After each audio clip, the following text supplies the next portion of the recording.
I'm wondering, I have had times when I feel enjoyment, just feel enjoyment about something, and is that, if I'm not labeling it I am enjoying, I don't have a thought that it's I that am enjoying, is that just being? Well, it's very subtle, this, really. We're so used to, or the me is so used to me, it grows up with me and feels that it is the self or me. I am a person. And when enjoyment arises, there can be a sense of something enjoying it or experiencing the enjoyment, or there may not be anything that is experiencing it. There can just be enjoyment, so there's no answer to that. It doesn't matter. Nothing matters in that sense. But invariably, me lives within the experience it's having of enjoyment or whatever, and takes ownership of it, because it's like a great big sticky bun. It sort of brings everything into itself. But there are, again, this thing about, unconditional love and nieces. There are quite a lot of experiences reported, especially these days, of people who are in extreme sport, or they do running, or they paint, or they're playing the piano, or in the end it wouldn't matter if they were sweeping the roads either, actually. But you hear these days about what people call the zone, in which there doesn't seem to be anybody, there only seems to be what's happening. So me is not a permanent fixture. It comes and goes, because it's only a transient dream anyway.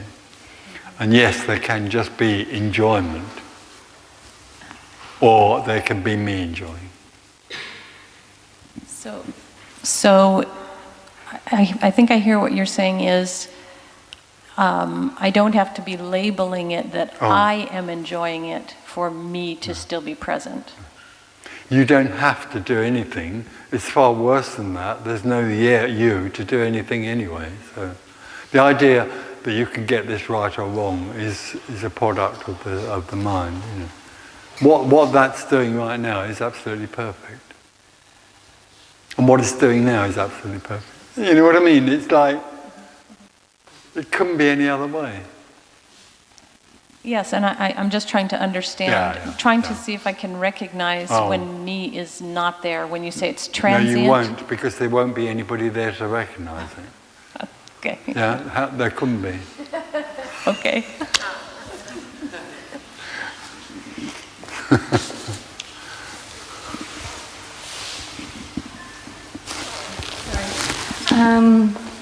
I wanted to say, me likes enjoyment. Likes to enjoy the enjoyment that we are talking about. Yeah, me does like to enjoy, yeah. Yeah. What about sadness? Well, me is sad. Me is sad. Me enjoys. It likes one thing and doesn't like the other one. Yeah, but enjoyment, it's something that we, like a person, really like, and we really like to feel. But not sadness. There's nothing wrong with that. I mean... It's what happens. Yeah, but what about sadness? Why the me doesn't like sadness? Why? Sadness. Because it feels uncomfortable. What kind of energy? And it also links up to the feeling it has anyway of being uncomfortable. Don't forget, me is in constant discomfort in a way, very subtly. And when the sadness or pain arise, they somehow emphasize that feeling of being not at home.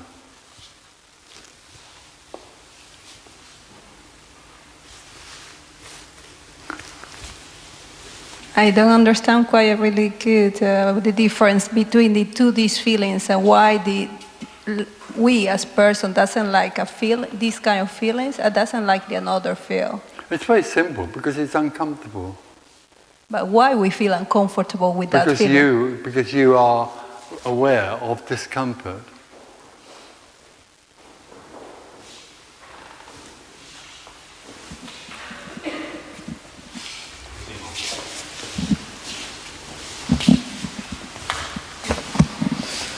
Hi. So, as long as there are preferences for one or the other, pain or joy, there is a me, or... No, there can be preferences without a me. In the DNA built into the body, there are certain preferences that are part of the human physiology. And so preferences can do arise without a me or...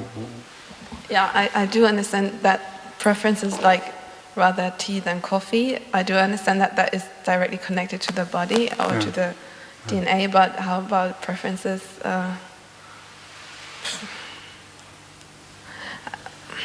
What I really mean is what about resistance against so-called negative experiences. Well, there's no question that, as we said before, that me grows up in a sort of tension and builds a lot of neurosis around its life, and then it has a lot of reactions about that neurosis or what is happening. Me reacts to what's happening and wants to deal with it or change it. So when that collapses, there isn't then that sort of neurotic reaction to what's happening. So it's more like an animal reacts to pain, like spontaneous and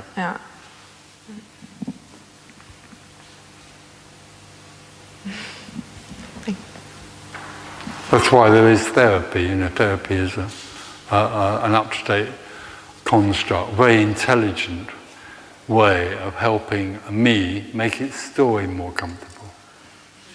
It's not, I mean, it's great. Within its limitations, which is essentially to do with a story, it makes the prison of separation more comfortable, but only for a little while. Because it doesn't deal with the root, which is separation. Nobody can, nothing can.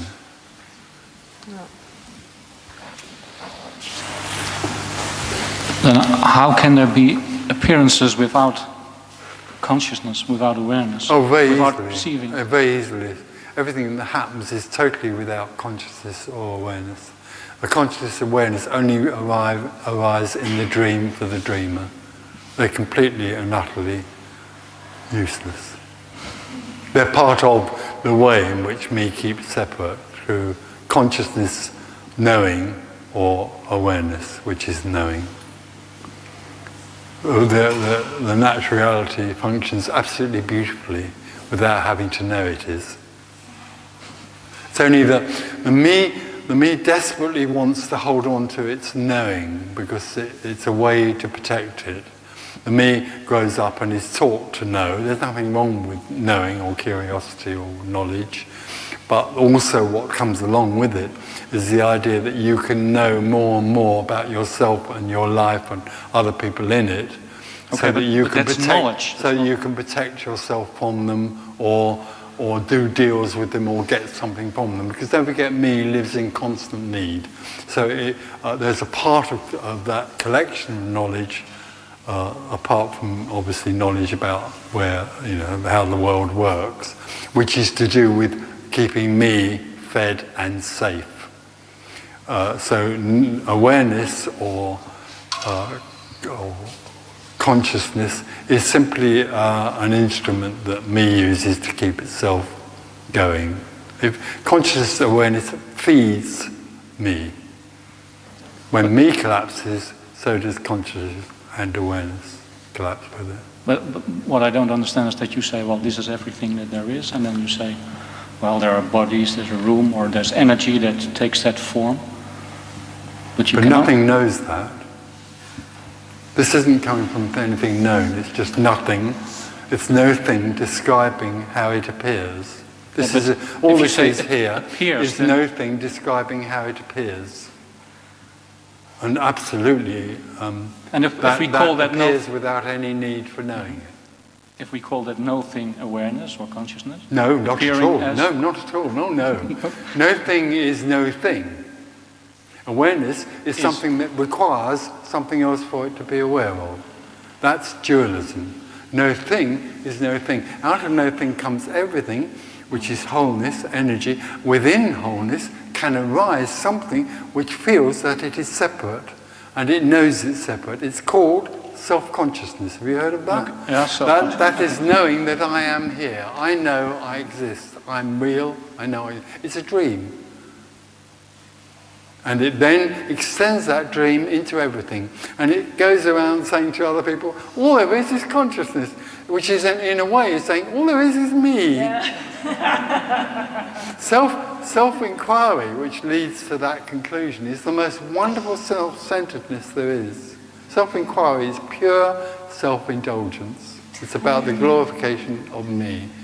And the final result of self-inquiry is supreme knowledge, which is, I know I exist, and I know nothing else can exist except in my awareness. Isn't that amazingly, outrageously?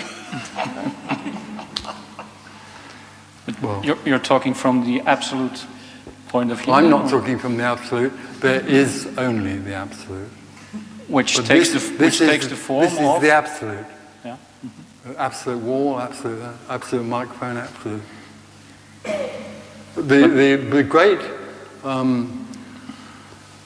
falsehood that arises out of me is born from the idea that the absolute is separate to the relative, that the absolute becomes the relative. The absolute is a big thing up in a cloud, in a huge cloud in the sky. It's very holy and white. And it descends into this awful, awful world and appears as the relative. This is the whole basis of dualism. This is the absolute. This isn't everything. Yes, and but it doesn't need to know it is. But it is perceived. No, it isn't. No. Me perceives it. But when there's no me, there's no perception of it. Me perceiving is a kind of knowledge. I see that I am here. I see that I'm a person. I see that you're sitting over there. There's nothing here that sees you're sitting over there because there's no one over there.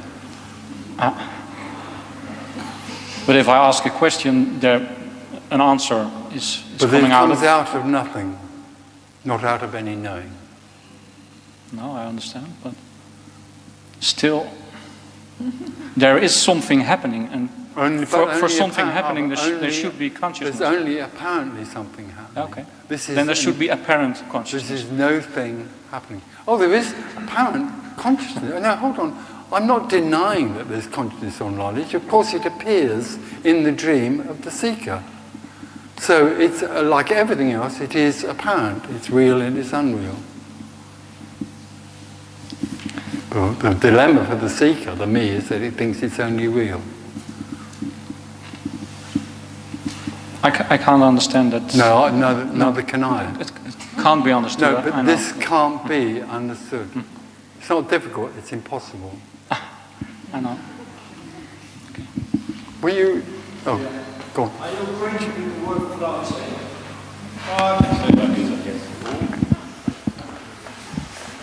Sorry, hi Tony. Are you acquainted with the works of Lao Tse? Lao Tse. Oh, Lao Tse, yeah, vaguely, yeah. I think vaguely. Oh, so... Well, I remember reading Lao Tse or Lao Tzu some years ago, yeah. Yeah, so I guess he's saying the same thing that you're saying. It might be, I can't say. Okay. Thank you. Thank you. I'm totally confused now. Oh, right, good. It's working. I forgot my question, but you said there is no purpose in life. But life doesn't need a purpose to be life. No. But there must be a script or something. Pardon? A script? Script? No, the script would imply that there's some sort of plan. There is no plan. This is the infinite. Why would it need a plan? A plan is about getting to somewhere. There isn't anywhere to get to. All there is this. It's not going anywhere. It's never been anywhere. It is this. It's a mystery. Yes, but in your DNA there is a plan. Sorry, in the what? In your DNA? There is only an apparent plan in the DNA. The DNA is only apparent, and what's set up in the DNA is only apparent. Everything is only apparent. Everything is real and unreal. What's set up in the DNA of that body both is and isn't. And has no meaning or implication of any kind except to me.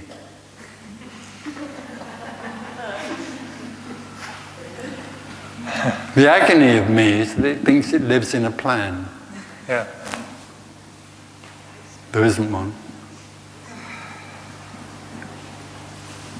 It thinks it's on a bus going along a map called My Fulfillment. My Fulfillment's at the other end, and it drives up and down and turns left and turns right.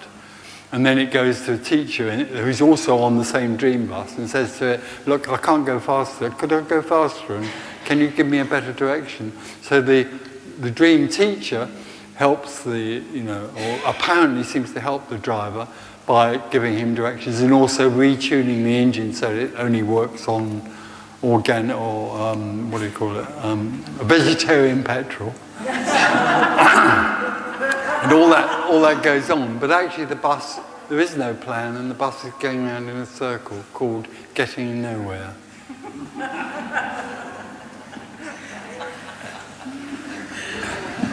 I'm getting crazy now, I think.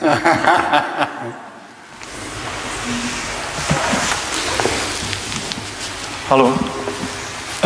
When great mystici as Buddha was asked, who are you? He said, I'm just consciousness, or I'm awareness, or I'm just a witness. Right. And I see that there is only consciousness wherein this me appears. Yeah. Yes. Is that... I don't think anybody knows what anybody's really ever said, but if anybody asked me, who are you, I would say nothing. But consciousness... is a sort of knowing. I can't see it that way. Well, all right, Without so knowing, consciousness, being conscious of. If all there is consciousness, where's unconsciousness? It's here in the matter. Matter is unconscious consciousness. Oh, right, okay. I think it depends on the words. For me, Yes, okay. if you look in the English dictionary of the word, meaning of the word conscious, it implies that it means knowing of. Yes, but the dictionary says that Buddha was a creator of godsdienst. Religion. The dictionary is... Well, religion is the greatest ignorance there is, of yes, course. yes, So, of course, yes. So the dictionary... if he thought he knew, then he would create something called religion, which is a way of implying that there is someone that there is a seeker who can find something called enlightenment, and that's the ultimate ignorance. So I can't see that there is only consciousness in all those. No? I don't see how you can say that I am or there is anything. And the nearest I can get to is what is or what isn't. Consciousness is a form of knowing as far as I'm concerned. But I think it depends on the way you use the word. I want to ask, separation creates an individual. Separation? Separation creates an individual, a person. There is any way that we can avoid separation? No. There isn't a we that can avoid anything. There isn't a we. There's only what is, and within what is arises an apparent person, which is in a dream called I am a real person. But there is no one that does that. It's wholeness pretending to be separate from itself. Yeah. But It sometimes happens. I know that we pretend to be, that it's not real, that we are not real, that we are energy, and but sometimes you forget and you think that you are a person. There is a way... Most of the time, I think. Yeah, most of the time, exactly. But there is a way where I can feel not that I am not me, that I am everything. But you can't do anything about making that happen or not making it happen. The me, an illusion can't dispel an illusion. The me can't not be me. Yeah. It's really... It just can't happen. Because it lives in a subject-object reality. It lives in a finite reality. But sometimes I feel that it's not me. No, but you don't do that. It's what happens. Yeah. It's suggested here. I mean, other teachers will tell you that you can do that. through the application of self-inquiry or meditation, that you can come to a point where you can feel as though there is no me, but it's still another experience. It's an experience, yeah. And don't forget that the individual divides into two things, the higher self and the lower self. And the higher self can come to believe that it has dropped or pushed away the lower self. But it's still a personal dream. It's still an experience for a higher me. It has no relevance to liberation at all. So I will never feel... You will never be liberated. No, never? No, never. You won't, you don't feel it as well? Oh, I love one. There's no such thing as a liberated person.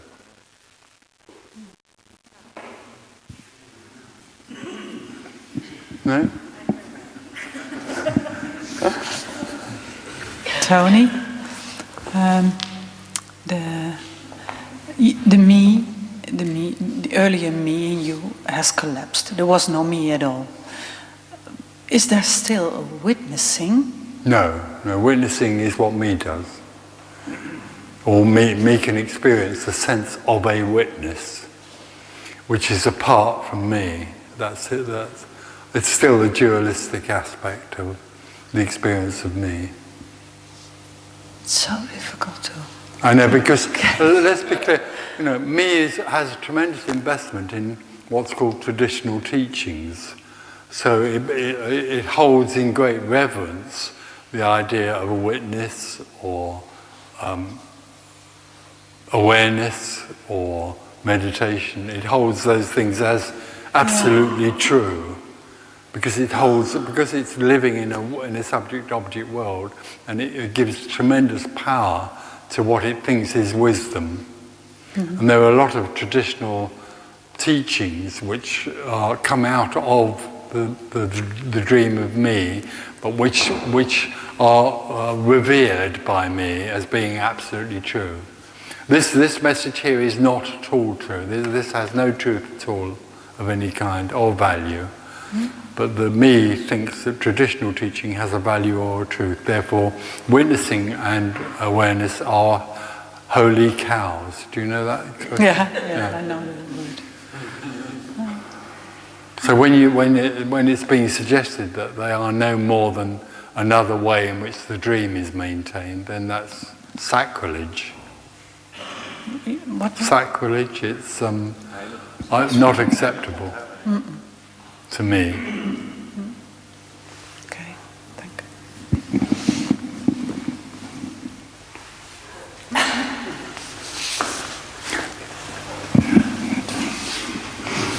On that theme, I've heard you say there's the witnesser of the witnesser. In the dream. Only in the dream. But she just asked that, yeah, it's part of the dream. No, but the witnesser, there's even from what I understand from the other teachings, there's the witnesser, and then there's the witnesser of the witnesser. And that's all part of the dream as far as I'm concerned. Okay, because I thought I heard you once saying about that as if that was the No, when I was a dissolution. seeker, I had a sense of there being a witness, which was watching me walk around doing things, only there sometimes. But that is a dualistic situation where there's a witness watching me, 1, 2. And it happens in the dualistic dream of me. When me collapses, then what collapses with it is the idea or the sense that there's a witness or there's even awareness. Okay. No, maybe I got it wrong, because I thought once you were talking about the witness of the witnesser, that's when the disillusionment... No, I haven't talked about the witness of the witness, no. I haven't got that deep yet. I thought It's all bullshit, really, as far as I'm concerned. I mean, there are people that glorify, awareness. There's a personal awareness and impersonal awareness, and there's also impersonal awareness of impersonal awareness, which is also aware of personal awareness. This is like Buddhism, Catholicism, and everything. The mind loves to complicate everything. Well, even if you haven't experienced, the mind will jump right in there and give you the answer. All there is what mess is. it all up. Yeah.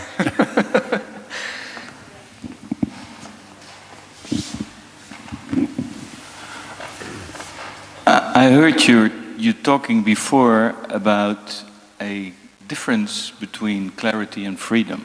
Between? Clarity. Oh yeah. And freedom. Could you explore a little bit on that? Only that the me can have great clarity. There are many, many people that have been to these meetings who are still in the dream of me, but they have a very clear intellectual understanding that there is no me. And there is, about the two realities and all of that. They could write it, a lot of them could just write it down, and it's absolutely clear in terms of it being conceptually clear. So they have a conceptual clarity about what this message is saying, but they are still me who now has something called clarity. It's useless. It's sort of relieving in a way, because you don't have to go on listening to all that bullshit about me being and seeking and all that nonsense. But in another way, it's only another understanding. And understanding isn't freedom. Freedom only arises when there's the end of that which is looking for it. Yeah.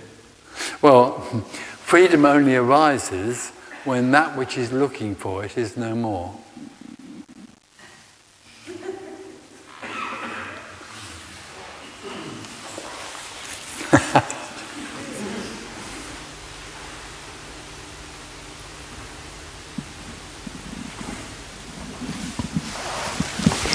Hi, Tony.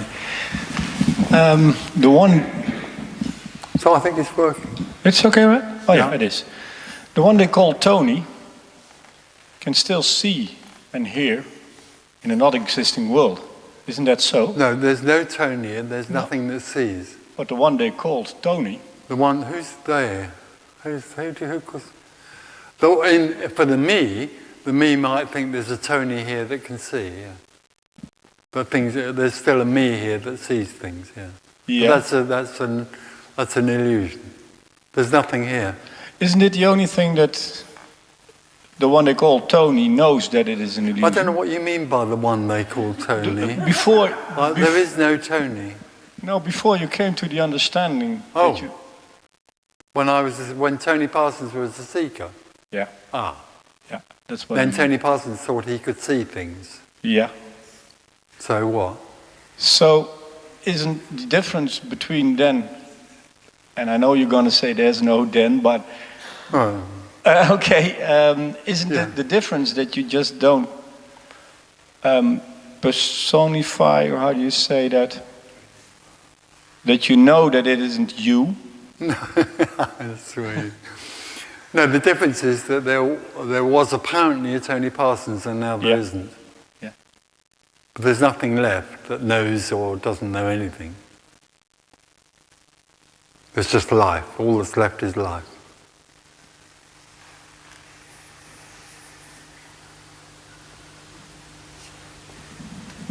Do you have memories? I don't have anything. Everything is lost. But memories happen. If someone said go back and write a book about Tony, would you go back? I wouldn't bother. But memories arise. You could write them down. They could be written. My problem is I've been an extreme seeker in South America, ayahuasca, LSD, the whole deal, for 40 years. And I bounce around now, like you described, maybe for life. I can go in and out. And it seems that as the me is dying, it creates an illusion for me to stay in it more and more. Right. So that's what's happening. Yeah. There's no solution. There's no Of course way not. out. No. You just ride it out. No. Well, yeah, but you can't even ride it out. That's another idea or process. I'm sitting in the garden, all of a sudden, boom, I'm not me, and everything looks different and is different. It's the same, but it's different. And then, boom, I'm back to me, analyzing what just happened, wishing I was back there. That's bad. It's torture. So that's what's happening. Yeah. Okay. Tony? So after liberation, there is no right and wrong anymore, you could say? Yeah. No right and wrong? There's nothing right or wrong with There's anything? only the appearance of right and wrong. Everything is only an appearance. So it's obviously everything is only what it is and isn't. Yeah. So there's an appearance of a story, in which within that appearance there seems to be an apparent wrong or right, but there's no longer anybody who has any investment in that. Okay, so there can still be a kind of There disapproval. can be anything Yeah. and everything, Yeah, but, so- it's Yeah, so there can be a disapprovement of something that scene, or there's no you, but there can be a disapprovement of. there can be something. a judgment about one Yeah, thing yeah. or another, yeah. But that has Especially marmalade. but also all kinds of things. I mean, Yeah. So that's also free, but it's not right or wrong anymore. But it's, No, it doesn't have any But power.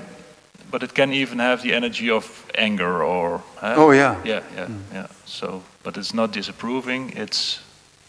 Yeah, it's disapproving, but It's not. what is but it's apparently not happening. wrong. Yeah. It's a different kind of.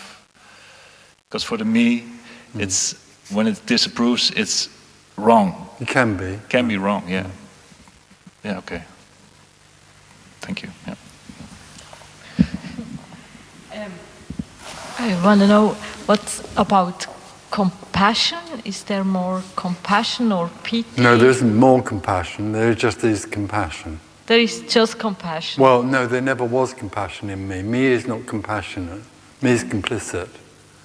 Me keeps locked into the dream. And if somebody else asks me for help, me helps the other me keep in the dream. That's complicity, that's not compassion. Me has a funny idea about compassion. It's something to do with empathy or sympathy, or and trying to help somebody be more comfortable in their prison. There's nothing right or wrong with that, but it's not compassion. Compassion, the only compassion there is that which destroys the illusion which imprisons me. Okay. And I heard you to make jokes about vegetarian. Who? About? Vegetarian. Sometimes you make jokes. There are jokes about vegetarian. Oh, vegetarians. Yes. Well, I make lots of jokes. Yeah. Yes. And I ask myself if there's compassion. If you say that it's just compassion, so for you there is no, I don't know, no compassion to animals. No sympathy. There's no sympathy. No sympathy? No?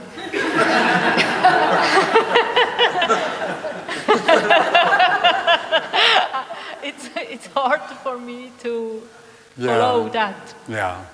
Also no sympathy to cars or anything, just nothing. People, poor people or hungry people. There's no longer any deal in the story because there's no recognition of the story. And for me, sympathy is part of the deal of the story, of the dream. It's the way that the dream is maintained or supported or reinforced. That doesn't happen. Yeah. When this guy says, you know, like, I'm sitting in the garden, there's no one, it's wonderful, and then something happens, you know, I'm back. So all that can be said here is that is what is happening. There isn't something here that would try and help that be in the no me, because it knows that that's utterly ridiculous. And if this tried to help that not be in the me, it would be giving that a process and saying to it, me can find an answer. And that's not compassion, that's complicity. Yeah? I understand, yeah. What jokes have I made about vegetarians?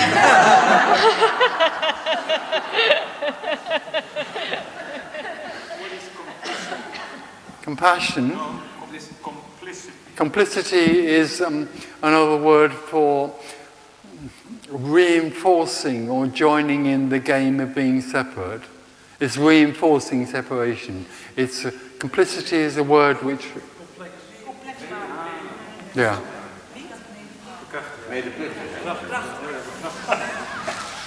Teachers of becoming are complicit. Teachers of becoming are reinforcing and supporting the idea that there is someone who can become. It's like helping somebody to commit a crime. Yeah. Yeah. Where's that? Oh, you. Sorry. You keep it. Okay. You're accomplice. You help them to commit the crime.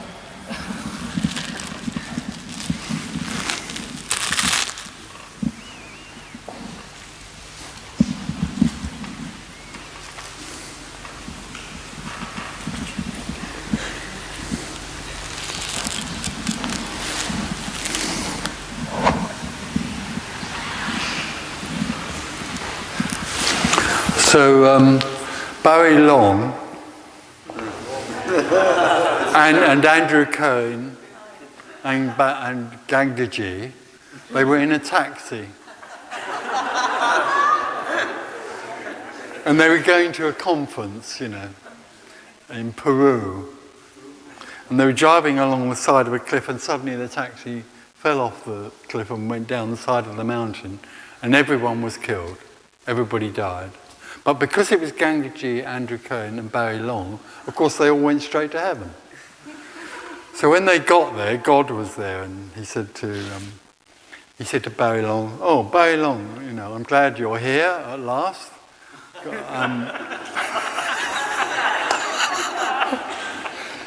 Please, I'm very interested in what you've been teaching. What do you believe?" You know, Barry Long said, "I believe in woman. I believe in love, free love and true love of woman.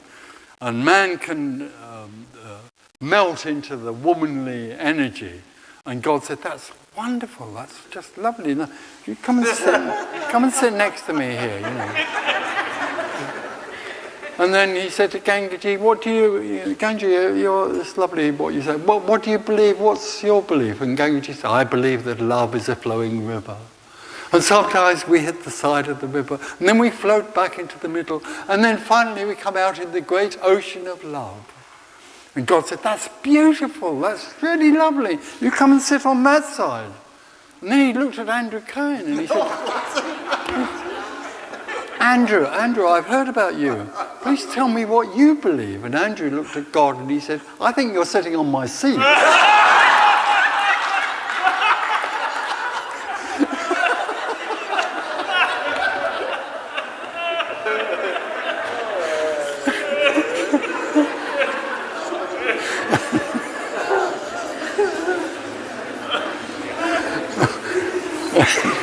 Apparently.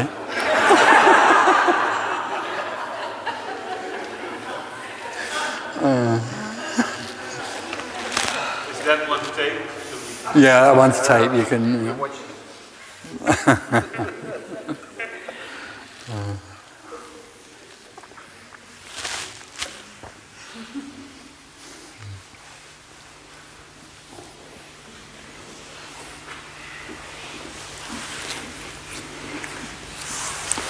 So Jesus had been crucified, you know, and the apostles were in a boat. About 3 days afterwards, the apostles were fishing in the boat, or going around in a boat in the big lake in Gethsemane. And suddenly at the end of the boat, it was a bit misty, but at the end of the boat, this figure suddenly appeared, you know. And they said to him, "What are you doing on that boat?" These three apostles. They said, "What are you doing here? Who are you?" And he said, "I am your master." And they said, "But you mean, how can you be our master? Our master was crucified. He was nailed because his feet were nailed and his hands were nailed to the crucifix, and he died. You know, you can't be our master." He said, "But I am your master." They said, "Well, don't believe that. You have to prove that you're our master." So he said, "Well, how can I prove that I'm your master?" So they said, "Well, our master could walk on water." So he said, "All right." So he started getting out of the boat, and he started walking across the water, but then he started sinking. And they said, "But you're sinking." And he said, "Well, the water's coming through the holes in my feet."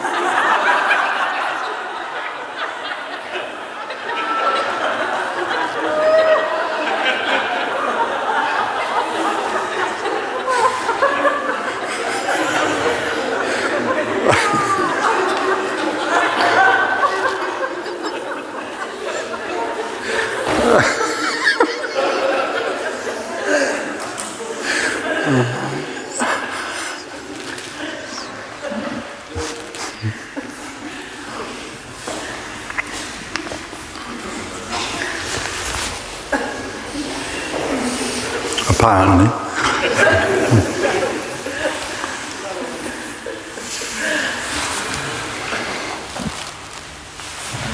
I'm just curious that after liberation, can there still be a kind of, because there is no me, so can there be a correction in the behavior of the body?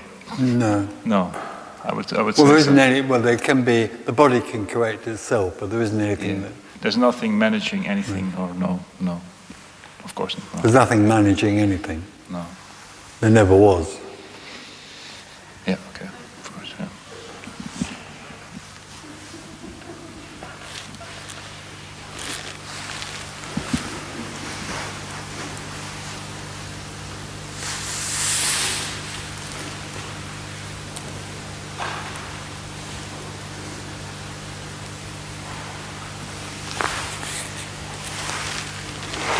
Oh, there's nothing to do and nowhere to go.